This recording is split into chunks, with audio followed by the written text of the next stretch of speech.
చూడండి, కొన్ని కొన్ని వాటిలో ఈ లోక సంపదని ధనాన్ని బట్టి అతిశయిస్తారు, లేకపోతే పేరు ప్రఖ్యాతలను బట్టి అతిశయిస్తారు, అందాన్ని బట్టి అతిశయిస్తారు, వాళ్ళకున్న ధనాన్ని బట్టి అతిశయిస్తూ ఉంటారు. వాటిలో అతిశయిస్తే గర్వం వస్తుందండి, కానీ క్రీస్తులు అతిశయిస్తే అంటే విధేయత వస్తుంది. అందుకే మనం ఎందులో అతిశయించదు, క్రీస్తు ప్రేమలో అతిశయించు. మరి ఇంత గొప్ప కార్యం ఎక్కడ జరుగుతుంది? క్రీస్తు ప్రేమను తెలుసుకోవడం జరిగినప్పుడు. Why are you giving up? ఎందుకు నువ్వు విడిచిపెడుతున్నావు? ఎందుకు నువ్వు అంత సులభంగా ఎందుకు విడిచిపెడుతున్నావు? దేవుడు మాట పట్టుకో, గట్టిగా పట్టుకో. అయ్యా నన్ను నడిపించు, నువ్వెవరినైనా తెలుసుకోవడానికి సహాయం చేయి. I want to search for you lord. నీ కొరకు నేను వెదకాలనుకుంటున్నాను అయ్యా, నేను నీ సన్నిధిని వెదకాలనుకుంటున్నాను అయ్యా అని నువ్వు దేవుని సన్నిధిలో గట్టి తీర్మానం చేసుకుని కార్యం చూస్తాను. దేవుడు మనతో మాట్లాడుతున్నాడు. చూడండి, ఒక్క క్వశ్చన్ అడగాను. Do you have that desire and passion to know who really God is? దేవుడు ఎవరో తెలుసుకోవాలనేటువంటి ఆ ఆశ ఉందా, ఆ తృష్ణ ఉందా? ఉంటే చాలండి, అదే మనల్ని ఖచ్చితంగా నడిపిస్తుంది. రెండకు మనం చదివిన లూకాసు వార్త 14:33 చదివితే ఏమని రాయబడిందంటే, సమస్తాన్ని విడిచిపెట్టి నన్ను మీరు వెంబడిస్తే నాకు ఏమవుతారు? శిష్యులు అవుతారు. దేవుని యొక్క వాక్యంలో మనం చదివాం కదా. మరి ఇప్పుడు కొంతమంది వెతుకుతున్నారు. కానీ ఎలా వెతుకుతున్నారంటే, యోహాను సువార్త 6:68 మనం చూస్తే చాలా మంది దేవుని వెంబడిస్తున్నారంట. అయితే కొంతమంది ఎందుకు వెతుకుతున్నారంటే, ఆయన చేసే కార్యాల కోసం, ఆయన అద్భుతాల కొరకు, ఆయన ఇచ్చే ఆహారం కొరకు వెతుకుతున్నారంట. కొంతమంది వెతుకుతున్నారంట, ఆయన నిత్య జీవపు మాటలు కలిగిన వాడు కనుక ఆయన వెతుకుతున్నారంట. ఈ రెండింటి మధ్య వ్యత్యాసం చెప్పాలని ఆశపడుతున్నారు. కొంతమంది ఎందుకు ఈజీగా విడిచిపెట్టేస్తున్నారు? ఎందుకు విడిచిపెట్టారు తెలుసా అండి? వారు దేవుడి కోసం రావట్లేదు, దేవుడి ఇచ్చే ఈవుల కొరకు.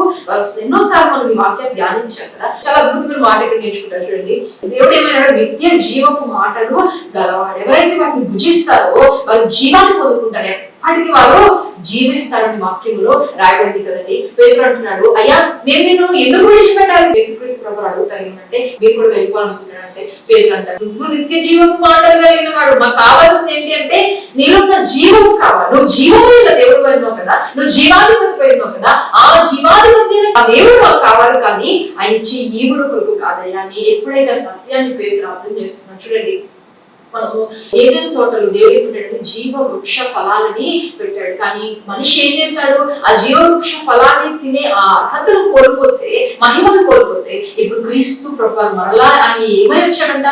జీవాధిపతి అయి. ఎప్పుడైతే ఆయన భుజిస్తామో ఆ జీవాన్ని మనము పొందుకోగలుగుతున్నాం. హల్లెలూయా. ఇప్పుడు ఒక మాట చెప్పనా, నువ్వు ఎప్పుడైతే జీవాధిపతి నాకు కావాలి అనుకుంటావో, ఎన్ని అడ్డు వచ్చినా నువ్వు విడిచిపెట్టావు, ఎన్ని ఆటంకాలు వచ్చినా దేవుని విడిచిపెట్టావు. చాలా ఎక్స్పీరియన్స్ చెప్తున్నాను ఇది మాట.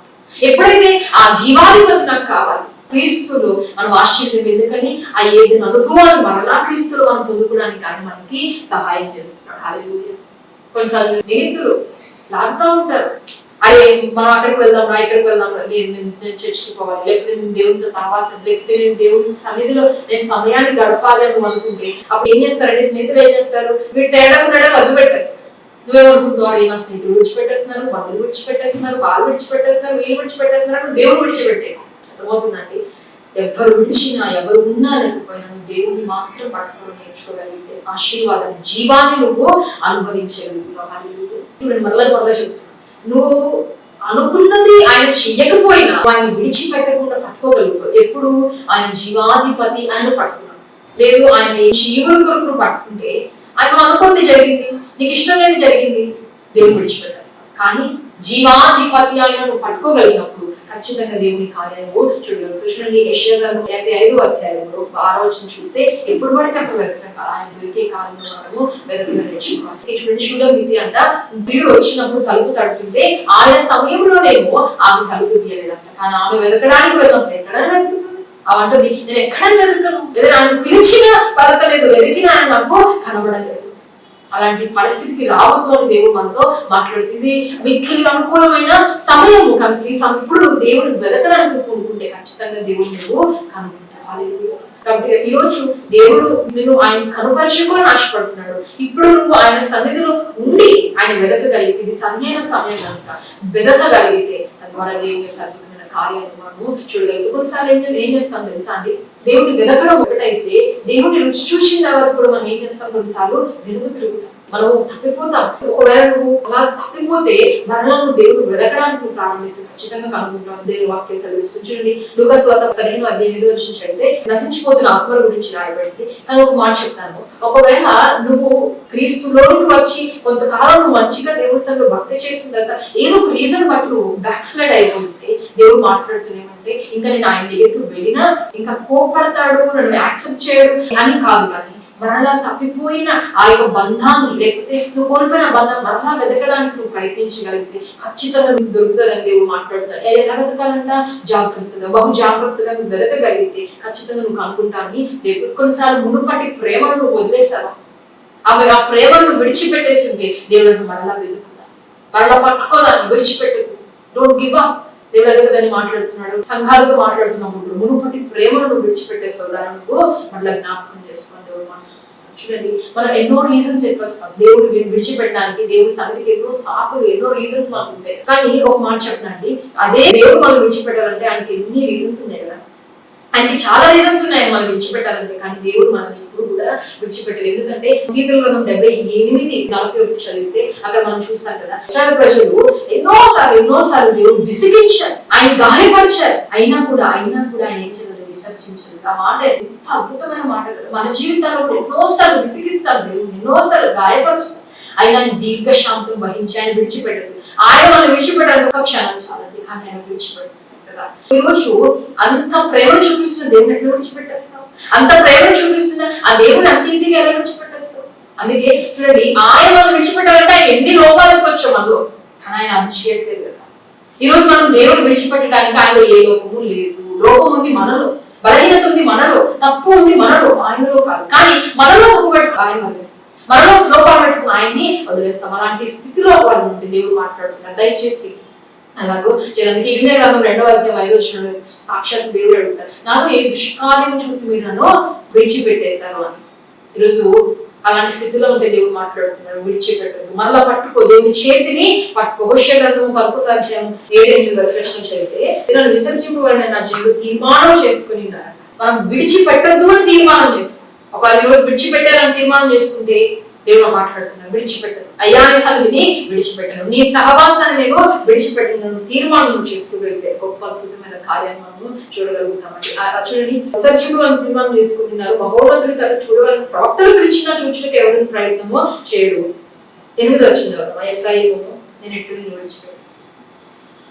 అద్భుతమైన మాట. దేవుడు అంటున్నాడు, నువ్వు నన్ను విడిచిపెట్టాలనుకుంటున్నావు, కానీ నువ్వు విడిచిపెట్టాను అని దేవుడు మాట్లాడుతున్నాడు. ఈరోజు ఒక్కటే పట్టుకోండి, ఏంటంటే అయ్యా నువ్వు నాకు కావాలి, నేను నిన్ను విడిచిపెట్టనయ్యా, నేను నిన్ను తీర్మానం చేస్తున్నా, అయ్యా నిత్యము నిలిచే తీర్మానం, నేను నిన్ను ఎన్ని శ్రమలు వచ్చినా, ఎన్ని బాధలు, ఎలాంటి పరిస్థితి కూడా నేను వెళ్తున్నా, నేను విడవలయ్యా, నువ్వు నాకు కావాలని తీర్మానం చేసుకుంటా. హల్లెలూయా.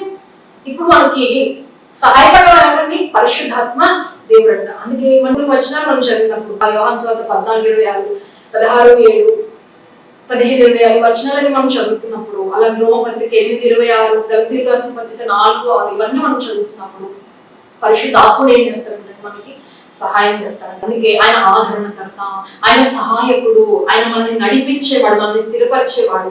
అందుకే అద్భుతమైన మాట ఏమని రాయబడింది అంటే, ఫిలిప్పీయులకు రాసిన పత్రిక 2:13 ఒక మాట ఉంటుంది, ఏమంటే విశేషించటకు కార్యసిద్ధి కలుగు చేసి తన దయా సంకల్పం నెరవేర్చే మీలో కార్యసిద్ధి కలుగేవాడు దేవుడే. మీలో తన సంకల్పం నెరవేర్చడానికి మీలో డిజైర్ పెట్టేది, అలానే మీలో ఆ కార్యం జరిగించేది ఎవరంటే ఆయన. మన ఫిలిప్పీయులకు రాసిన పత్రిక 1:6 చైతన్యం ఏమంటుందంటే, మీరు సక్రియను ఆరంభించిన ఆయనే ఏం చేస్తారంటే అంతం వరకు ఆయన మిమ్మల్ని నడిపిస్తాడని దేవుని యొక్క వాక్యంలో.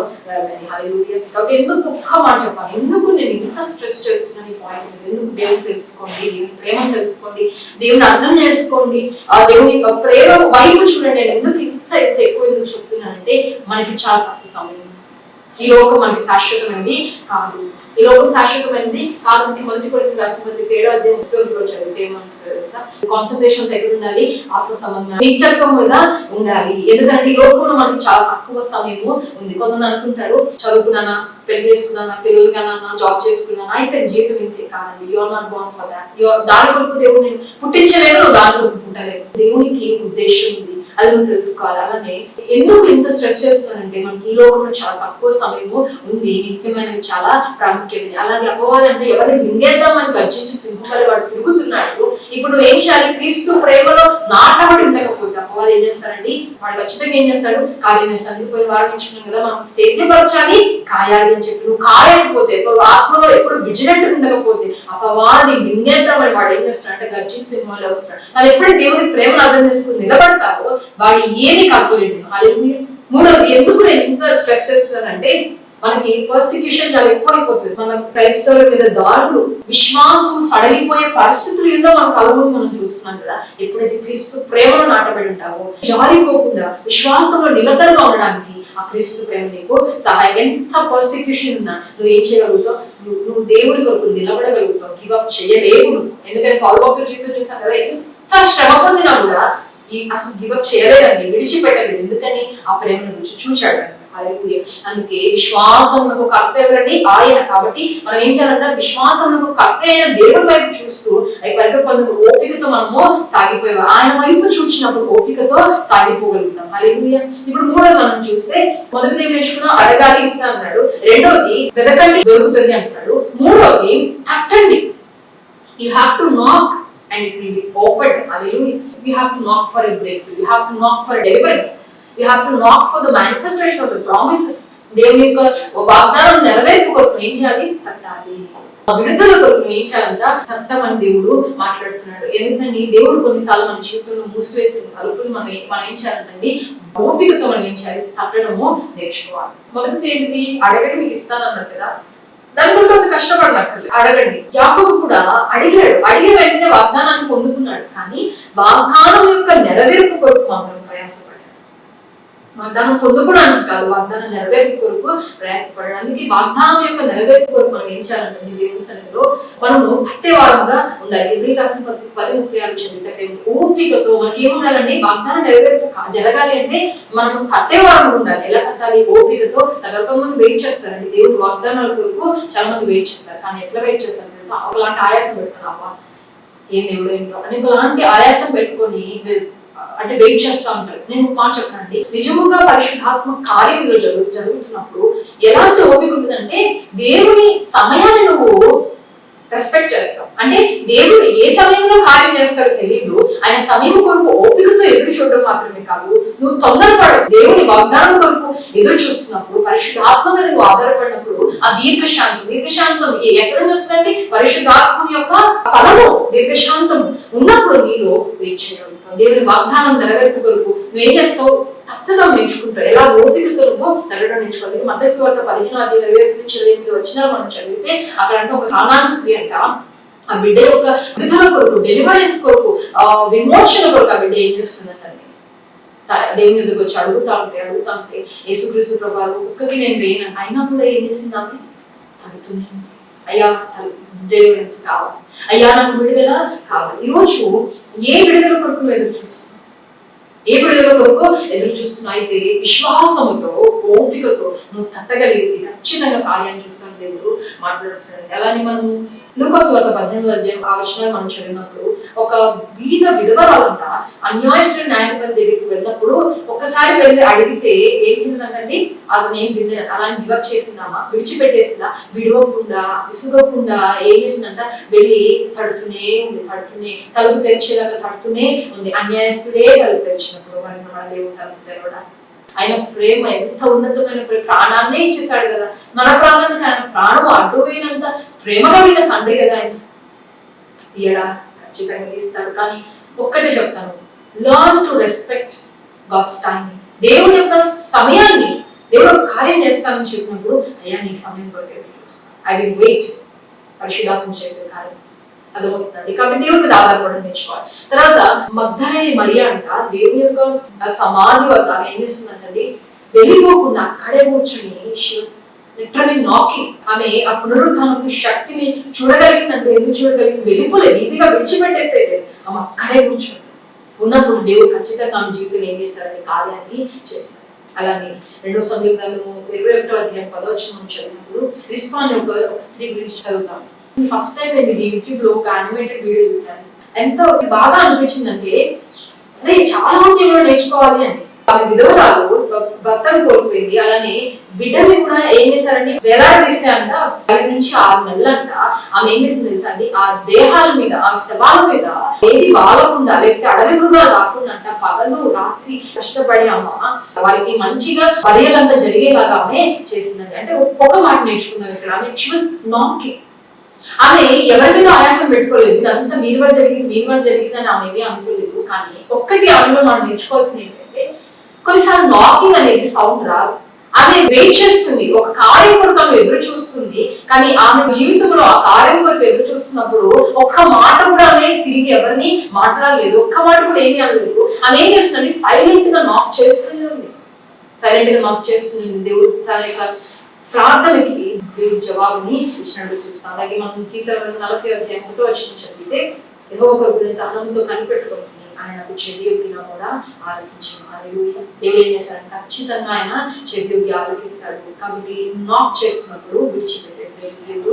మొదటిది అడగండి, అడిగి పొందుకోండి. రెండోది ఆయన వెదకండి. మూడోది ఏ బ్రేక్ త్రూ కొరకు ఎదురు చూస్తున్నారు, ఏ కార్యం కొరకు ఎదురు చూస్తున్నారు, ఏ విడుదల కొరకు ఎదురు చూస్తున్నారు, మీరు ఏం చేయదు, విడిచిపెట్టకుండా మీరు దేవుని సన్నిధిలో తట్టండి. దేవుడు ఖచ్చితంగా తెరిచే దేవుడు అయినాడు. హల్లెలూయా. మొదటిది ఏమని నేర్చుకుంటున్నాం అంటే, దేవుని సన్నిధిని వెతికే విషయం విడిచిపెట్టదు, మనం వాగ్దానాన్ని ఎదురు చూసే విషయం విడిచిపెట్టదు.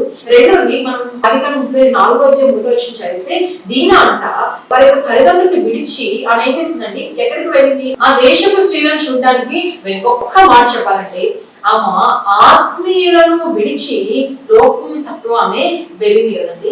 ఎప్పుడైతే ఆత్మీయులను విడిచిందో తన యొక్క జీవితము పాడే. దేవుడు ఏం మాట్లాడుతున్నారంటే, రెండోది ఆత్మీయుని విడిచిపెట్టదు, ఆత్మీయ యొక్క సహవాసాన్ని విడిచిపెట్టదు. ఆత్మీయులతో ఉంటే ఏం జరుగుతుంది, ఒనేసిమో అనే వ్యక్తి అంట ఫిలిప్పీ గ్రంథంలో చదువుతాము, ఈ ఆత్మీయమైన పౌలు సహవాసంలోకి వచ్చేసాడో ఒకప్పుడు అతను నిష్ప్రయోజకుడే, కానీ ఇప్పుడు ఎలా మార్చబడ్డాడు, ప్రయోజకుడైన దాసుడుగా, అతను విలువైన వ్యక్తిగా, సహకారిగా, అద్భుతమైన మాట సహాయకరమైన వ్యక్తిగా మార్చబడ్డాడంట. అతని గురించి కొలస్సీయులకు రాసిన పత్రిక 4:9 చదివితే ఏమని రాయబడింది అంటే, నమ్మకమైన ప్రియ సహోదరుడైన ఒనేసిమో. ఎంత అద్భుతంగా ఎప్పుడు మార్చబడింది, ఆత్మీయ యొక్క సహవాసంలోకి వచ్చినప్పుడు అతని దేవునికి దగ్గరగా చేసింది. హల్లెలూయా.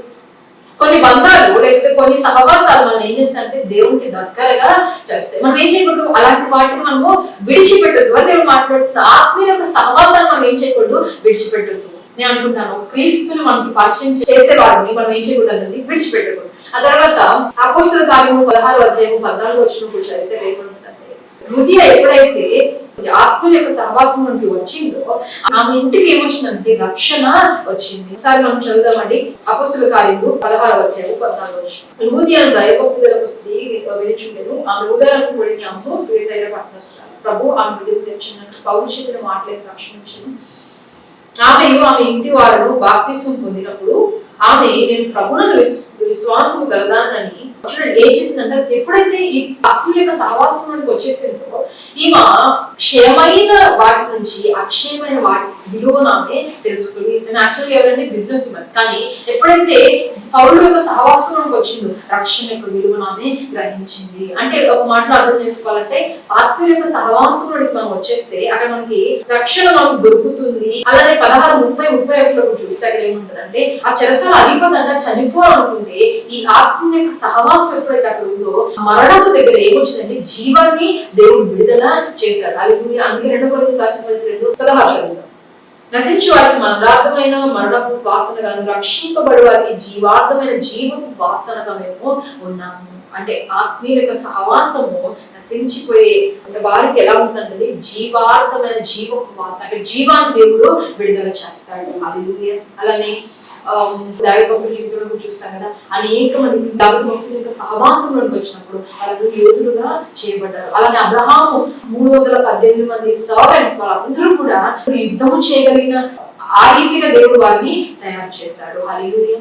అంటే చూడండి, నువ్వు ఎప్పుడైతే ఆత్మీయ సహవాసంలో ఉంటావో అక్కడ ఏముంది, నువ్వు ప్రయోజనకరమైన వ్యక్తిగా మారడమే, రక్షణ వస్తుంది, జీవాన్ని నువ్వు అనుభవించగలుగుతావు. జ్ఞానుల సహవాసం వచ్చేవాడు ఎలా మార్చబడతానంటే జ్ఞానిగా మూర్ఖుల సహవాసం నువ్వు చేస్తే మూర్ఖంగానే మార్చబడతావు. అంటే లోకంతో స్నేహము, దేవునితో వైరం. యెహోషాపాతు అంట దేవుని స్నేహాన్ని విడిచిపెట్టేది, అహాబుతో స్నేహం చేస్తే అహాబు ఏం చేశాడండి, కుయుక్తి పని మారువేషంలో వెళ్ళి బ్రతకడానికి పక్కవాడిని నశింపజేయడానికైనా ఇష్టపడ్డాడు. అలాంటి వ్యక్తులతో సహవాసం చేసిన దేవుడు మాట్లాడుతున్నాడు. కొన్నిసార్లు ఏం చేస్తారు తెలుసా అండి, ఆత్మీయమైన సహవాసానికి వ్యతిరేకమైన వారితో వెళ్ళి కనెక్ట్ అవుతా ఉంటారు. అది శాంతము. అలాగూ చేయొద్దు, అలాగూ చేయొద్దు. కాబట్టి ఎలీషా ఎప్పుడైతే చనిపోయిన ఆ వ్యక్తి దగ్గరికి, ఆ బాబు దగ్గరికి వచ్చి ప్రార్థన చేసినప్పుడు ఆ సహవాసములో ఏమొచ్చిందండి, చచ్చిపోయిన వ్యక్తి బ్రతికాడు. అక్కడ ఏముంది, జీవము ఉంది. కానీ గెహజీ దేవుడు ఆ సహవాసం ఉన్నంత వరకు బాగున్నాడు. కానీ ఎప్పుడైతే సహవాసాన్ని విడిచి లోకం వెంబడి పరిగెత్తాడో ఏమొచ్చిందంటే కుష్టు వ్యాధి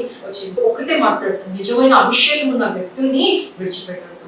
మొదటిది దేవుని విడిచిపెట్టదు, రెండోది దేవుని యొక్క సన్నిధిని, తర్వాత ఆయన కలిగిన వ్యక్తులు మనం ఏం చేయకూడదండి, విడిచిపెట్టకూడదు. దీని ఎప్పుడైతే ఆత్మీయ సహవాసాన్ని విడిచిపెట్టి వెళ్ళిపోయిందో ఆమె ఏమైందండి, తమ జీవితాన్ని నాశనం చేసుకుంది. అదే జీవితం నాశనం అయిపోయిన రూతు ఆత్మ సహవాసంలోకి వచ్చినప్పుడు జీవితం ఏం చేయబడింది, కట్టబడింది. ఏది కావాలి, టూ ఎగ్జాంపుల్స్.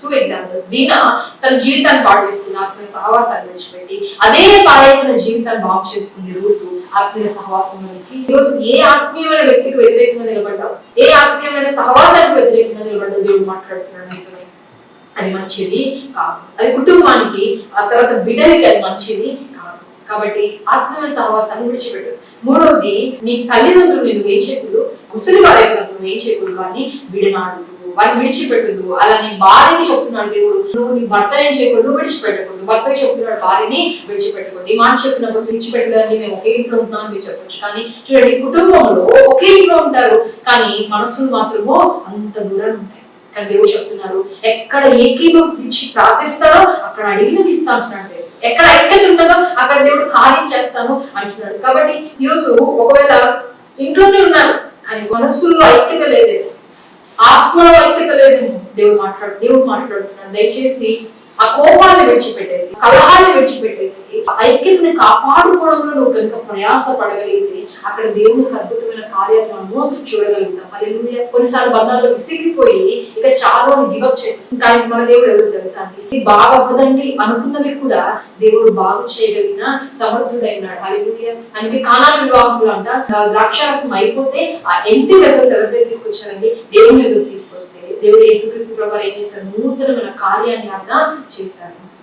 ఆ మునుపటి ప్రేమను వదిలిపెట్టేస్తే ఈ రోజు దేవుడు మాట్లాడుతున్నారు, నువ్వు దేవుని పట్టుదలతో దేవుని ఎదుగు నీ సమస్యను తీసుకురాగలిగితే దేవుడు ఖచ్చితంగా కార్యాన్ని చేస్తాడు. కానీ విడిచిపెట్టద్దు అని దేవుడు చెప్తున్నారు బంధాల విషయంలో. ఎందుకంటే మనం భ్రష్టత్వంలో వెళ్ళిపోతున్న దినాల్లో ఉన్నాం, మనం రాకడ దినాల్లో ఉన్నాం, మన చుట్టూ జరుగుతున్న పరిస్థితులు అన్ని మనకు తెలుసు. కానీ దేవుని ధరించిన మనము ఆయన చూపగలిగే వాళ్ళు. ఈ రోజు నువ్వు దేవుడి పైన ఆధారపడగలిగితే నీ పాడైపోయిన జీవితాన్ని వాడుకొని అనేక మందికి మాదిరికరంగా, అనేక మందికి సాక్షిగా దేవుడు నిలబెట్టుకోగలిగిన సమర్థుడైనాడు. ఒకవేళ పోరాటం చేయడానికి, నీ బాధను చెప్పుకోవడానికి ఎవరు లేరేమో, అయ్యో నన్ను అర్థం చేసుకునే వాళ్ళు లేరు, నువ్వు బాధపడుతుంది. రిస్పాని అర్థం చేసుకునే వాళ్ళు లేరండి, రిస్పా బాధను చెప్పుకోవడానికి ఎవరు లేరండి. కానీ ఎవరు లేరు నా ఏడవలేదు, కానీ ఆమె బాధను ఆయన దగ్గర కుమరించింది. హల్లెలూయా. ఆమె మౌనముగా ఏం చేసిందండి, బలమైన పోరాటాన్ని ఆమె చేసింది. మౌనముగానే కానీ బలమైన పోరాటాన్ని చేసింది. ఈరోజు తిరిగి మాట్లాడలేకపోయినా ప్రార్థనలో నీ యొక్క పోరాటం చేయగలిగితే, నీ బ్యాటిల్స్ నీవు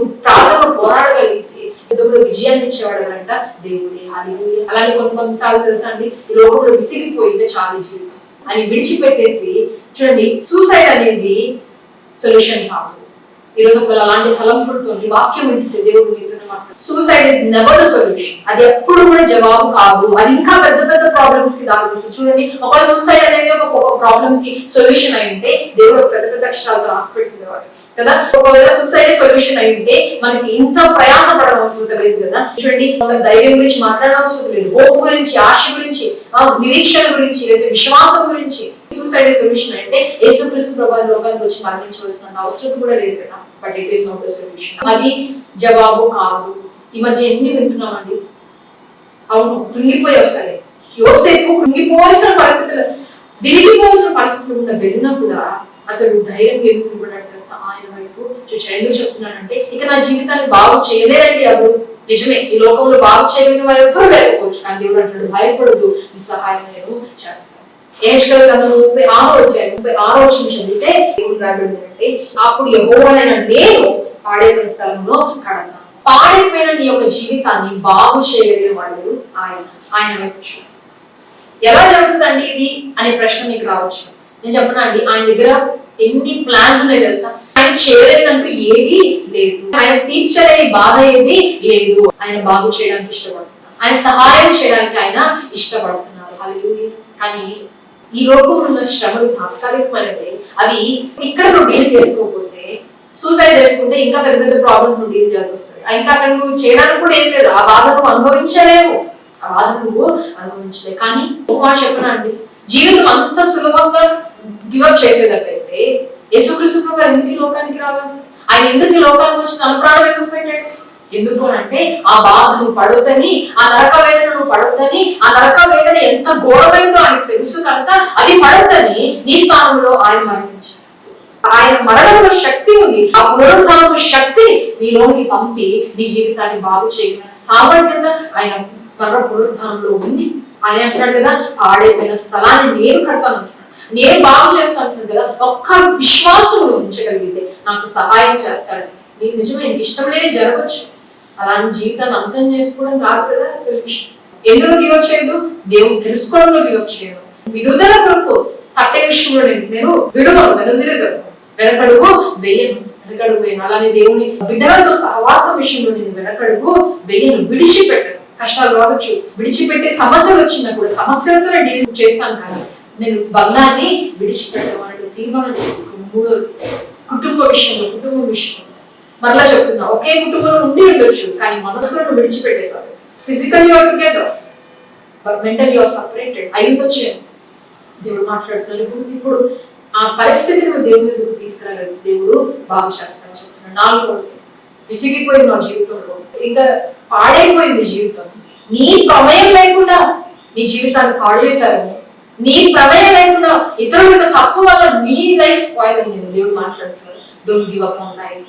నీ జీవితాన్ని విడిచిపెట్టి చాలు అని ఆశ విడిచిపెట్టేది ఆయన తగ్గ విశ్వాసంతో తిరగగలిగితే పాడైపోయిన నీ జీవితాన్ని ఆయన ఏమంటాడండి, నేను కడతాను అని ఆయన చెప్తున్నాడు. నా యొక్క బాధను అర్థం చేసుకున్న ఈ లోకంలో లేరు, నా బాధను పంచుకున్న వారి లోకంలో లేరంటే ఆయన ఉన్నాడు. పరిశుద్ధాత్మకి వాక్యం చెప్తుంది, మనమంట అనాథలము కాదు. ఆయన మన అనాథలుగా విడిచిపెట్టలేదు. ఒకవేళ అనుకోవచ్చు, నాకు యేసుక్రీస్తు ప్రభువు ఎవరో తెలియదండి, నా ప్రార్థన వింటారా అంటే ఆయన వింటాడు. నీకు యేసు ఎవరో తెలియకపోవచ్చు, కానీ వాక్యం వింటుంటే ఒక్క మాట, అయ్యా నాకు నువ్వు ఎవరో తెలియదు కానీ సహాయం చేస్తా ఉంటా, దయచేసి నా పరిస్థితిని మార్చవా, నా పరిస్థితిలో ఈ నిర్జీవమైన పాడైపోయిన జీవితాన్ని కట్టవా అని ఒక్క మాట మరలా చెప్తున్నా. Suicide is not the solution.